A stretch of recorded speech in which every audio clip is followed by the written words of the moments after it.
So we have our special guest here, and this is really unique. Moving to a new area, finding us in your backyard, basically. What are some of the things that you've been looking for in your search to find the right office to help you on your journey? So this has been a long process for me. It's been a long journey. Yeah. I had some not so good experiences with the dentist in the past. We won't go there. We won't go there. And what he said, you No, yeah. we won't go into all that. But Right. it was really important to me to find a place where I felt that people were going to put my needs first. Right. And that I was important to them and that I wasn't just a number. Right.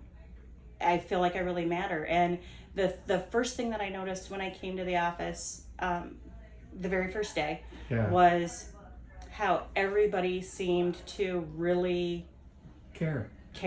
Yeah. Everybody seems genuine. Everybody seems excited to help. Yeah. And it just fuels you to go forward and be excited about this journey. Yeah. I came in scared, and I ended up. So were we. Yeah, and I ended up excited. I'm like, I can't wait to do this. Awesome. That's terrific. Well, we're really happy that you're here, and we're looking forward to changing lives. Thank you.